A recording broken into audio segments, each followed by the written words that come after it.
swag out there and bow. What's good, everybody? It's Webster Style here, the man, the voice, the fragrance. Here with cosplayer extraordinaire Britany Marriott-Blount, aka Kurenai KIBA. How you doing today, Brittany? I'm great. How are you today? I'm doing well. And I was saying before, like I always get suggested for you as a friend, so clearly we run in the same circles and just have never met. Geekdom is a small world when you really think about it. It sure is, especially when it comes to deep, like mad, like geekdom, especially in this area. It's Yes. like I know, hands down, just from what you just said, I was like, you probably know about 16 to 30 of my friends already. Yep. More than likely, yep, and vice versa. So I Right. wanted to talk to you outside of just being a cosplay extraordinaire.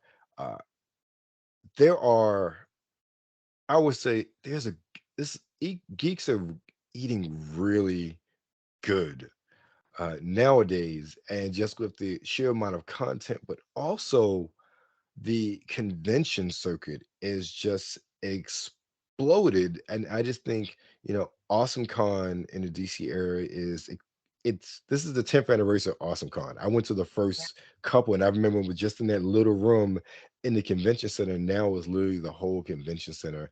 And I think that really speaks to how, especially the past 10 years, everything has exploded. And again, we are in the DMV, so Mhm. there's always something going on. There's always a con Yeah. really throughout the year. It starts in January, what with KatsuCon? Is it KatsuCon? No, Oh yeah. KatsuCon and Yeah. MagFest. Mm-hmm. Um, and then it just goes pretty much up until, I really say, Baltimore Comic Con. No, no, Mm-hmm. no, no, no, because StellaCon is in Bel Air, and that's in That's October. right. And Because that's in, yeah, October, November. There's Fright right, Read around right, Halloween. Well, so honestly, we yeah, really get like a good break around Christmas, and even then, I think there's like a huge Christmas festival at the harbor. So we right. really don't. DMV likes to party, basically. And if we really wanted to, we could always drive down to OC, because isn't there Comic Con like in December or Uh, something like that? yeah, exactly. There's like So there's it's yeah, Ocean City Comic Con, and I think they just had Ocean City or Anime Ocean City. yeah, Yeah. yes, yeah. Somebody was talking about that the other Yeah. day that I was listening to. So we I bring up cons because Brittany is the chair of a brand new con coming to Charm City. For those that are old enough, the city that reads. I'm from Yeah. Baltimore originally, so uh, we believe, again, if you know, you know. But it is ChromaKon, which is going to be held March 1st through the 3rd in 2024. So we got a little bit of time at the Mhm. Hilton Baltimore Inner Harbor. And if you've been to Baltimore Comic Con, you know exactly where that It- is. It's just down the street. So, Brittany, I want to ask you, why another con? What gave you the idea for this convention? well, there is it's really funny because the entire team actually comes from like kind of uh living the con life, whether like some of us do staff, some of us do artist alleys full time, some of us perform or give panels at conventions, and we all travel a lot. And it's like, but one thing that we didn't that that we kind of saw is just like there's a lot of nerdy things that were flourishing in Baltimore that unfortunately has left. While we still love Otakon, some of us still staff Otakon. They left and now they're in DC. Um, we used to really frequent the comic book museum that was down here. There's plenty Mhm. of like video game places that were here. There's the pinball museum. So many wonderful nerdy stuff that was here, and they are either they've gone out of business or they moved to DC. And it's like there is a huge hole left behind. There's so many awesome people that are still here that have to make the travel to DC if they can, to get to these cool shows. So we're like, why not just do one here? So we tried to make sure that we found like that one pocket that there weren't any shows happening in the general area, which is why we chose early March, and we decided to go ahead and let's make sure that this is just as quirky as Baltimore is. So we're focusing on the artists, the creatives. local talents from here in the area, as well as some other ones as well. And just really kind of have an ode to creativity here in Baltimore City. I love that. Again, I'm born and raised in Baltimore, even though I don't live there anymore. So I understand exactly what you're saying, what you're talking. There's so many sort of geeky things that were there that have either closed down or Mhm. moved. And it's funny. I'm thinking I just rode up downtown. I think a CIAA was going on. I went up for an event, and I am a little bit further south of DC now, but Mhm. I'd rather drive to Baltimore than drive into DC for an event at times, or even catch the metro, depending on the day, because traffic is still DMV traffic.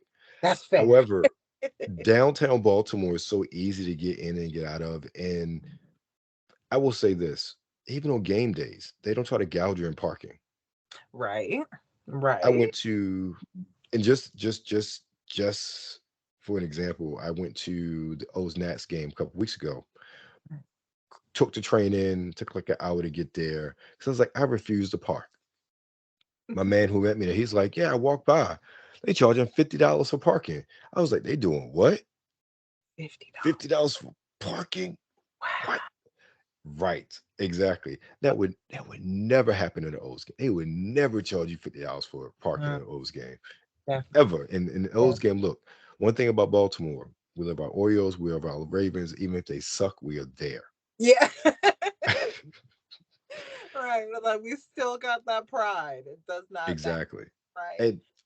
And that goes into the sort of that project you're talking about, as far as there's a thriving community there, even going so far as I think really with that, like, artscape is like the only thing that's really left, and that's not truly geekdom. I remember, especially like high school and college, AutoCon and Artscape were like the same weekends. That was beautiful. I leave one to go to the other. Right. So I understand that on a lot of avenues, and I know there was a couple of, like, one con that tried, and they famously failed a couple years back. Yeah. I forget what, Universal Con, whatever it is. So really, the only Yeah. thing that's left there is Baltimore Comic Con, and I totally get, like, there isn't any other avenue for that inclusiveness. But also, I see that you got a lot of some voice actors, Mhm. not say anime focused, but a lot more anime than, say, a Baltimore Comic Con, which is, I love it to death. Is just really comics, and I'm happy about that.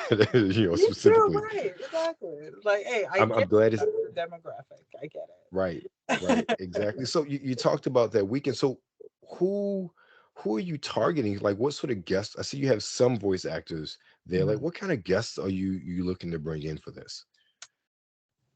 That's a difficult one, because because we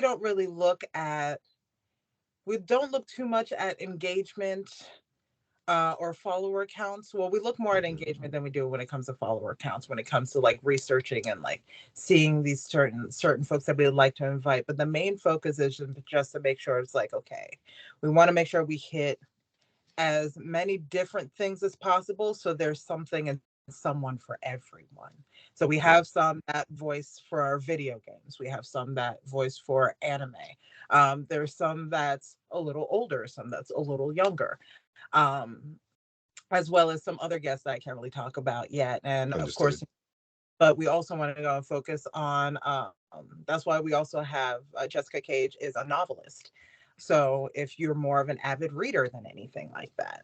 But one thing that we do like to see is that we like to see that you recognize and you cater to everyone. And that's who we want as well. So as well as the fact that you're very open to, like being able to like hang out with people, talk with your fans, actually, you're not going crazy on Twitter or anything like that.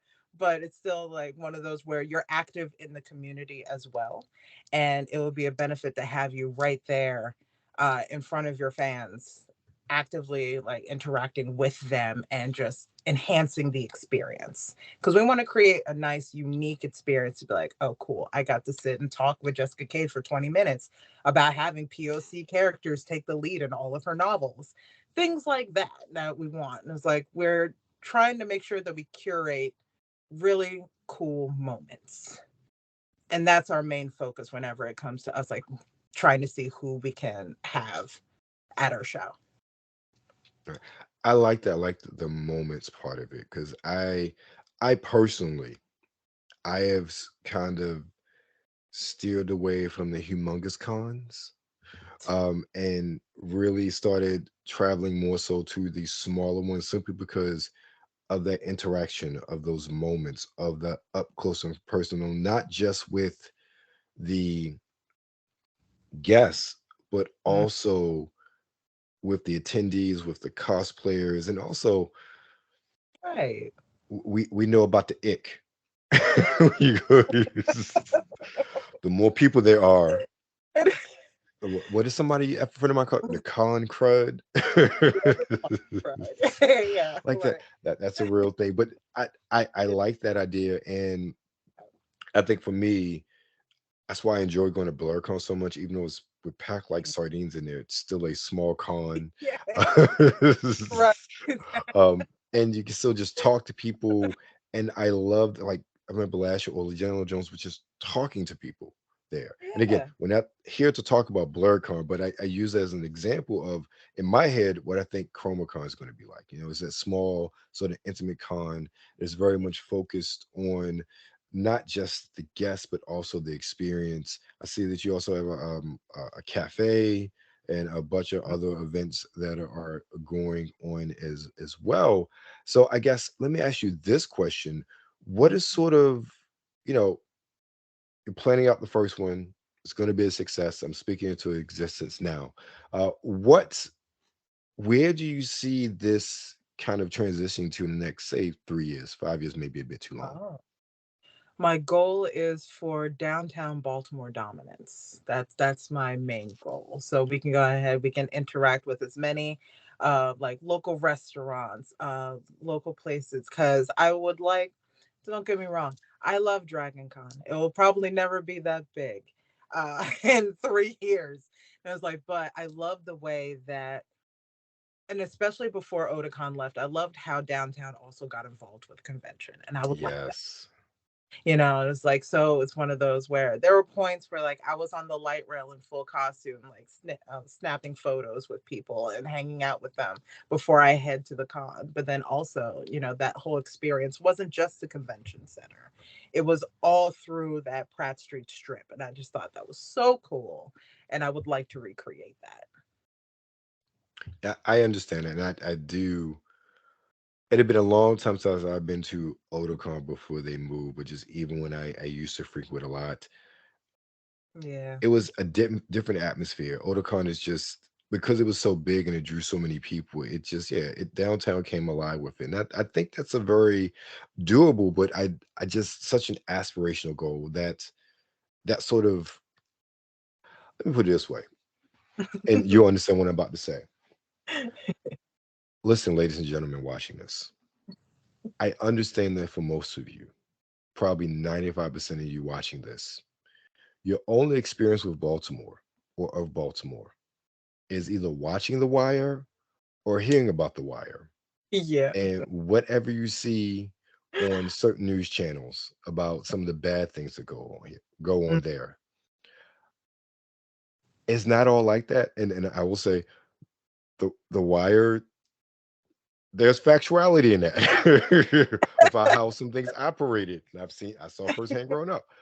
But Baltimore is such a vibrant place and such a beautiful place for the arts that just people just don't know about. And when Otakon was there, specifically because it was so large, that is something that you really saw between Otakon and Artscape. And Artscape's still there. Yeah. It's such a city rich with art, rich with um, geekiness, Yeah. blurred them. and Yeah. that's something that's so under the radar. So I think, just based on what you said, and also you have a niche there that nobody else is filling realistically. I Yeah, think that it could really bring a positive light on the city. I would love that. I would love that. I'd welcome it with open arms. And you are right. And it's like, now I understand that that's, I would also suggest watching Hairspray as well, because there's a little bit Yes, of, I agree. there are points where I'm like, from just the random performances that you can run into, from the millions of, I'm sorry, not millions, but so many venues that are here that are just Right, for performances, the art schools that we have, right, and then just, God, there's so many cool spots here that people right, don't know about, that I would like more highlights on. And I'm like, yeah, I understand. Just like all television, yeah, there's a lot of sensationalization when it comes to that, as well as with the news. My favorite was when the the riots were happening, and they were showcasing a McDonald's on fire, but it was from Russia. I'm like, it's not even here. It's not even here. And I was living at that point, I was living in the quote unquote like worst spot in the city. It was quiet as heck. So I just don't. There's so many. When I was like, there's so many occurrences that it's like as soon as you grab onto something negative, they just take it and run with it. right, And I was right, like, right. we're gonna change that. We want to change that, and we are going to change it. I like that sound. Now you mentioned Hairspray. So which Hairspray movie we talking about here? Ah, okay. Well, we could go with the Broadway show, of course. And I was like, but I think more people have seen the movie with John Travolta. Um, and I was like, but my personal favorite is the one with Divine, because Thank of you. Okay, that's it. from here. You got to go John Waters original, John, Divine, exactly, Ricky right. Lake. Yeah, Like, you got to. right. I'm like, I live downtown. I like my everyday is Baltimore. I'm walking distance from the venue. I can hear people cheering when they play baseball from my kitchen. So this is one I'm like, I love it here. It's so great. And I want to make sure that, I can create an experience with an amazing team. Um, as you've already met some of them or one of Yes, them, I have. right? To be able to create something really, really cool. And I hope other people can go ahead and shine that bright light, like you were saying, on Baltimore once I love what I'm hearing. This was an interview that was supposed to happen. No wonder I keep getting the suggestion to be your friend. again. So, ladies and gentlemen, we'll definitely be following ChromaKon as more and more announcements come out over the next year ish. Um, but Brittany, tell everybody where they can find you. You can find me across all platforms as Kurenai KIBA, but then you can find my con as ChromaKon also on all platforms. And make sure to tune in every Friday, because we're starting a feature Friday where we announce something large every Friday. Thank you very much. Appreciate it. You guys stay tuned for more.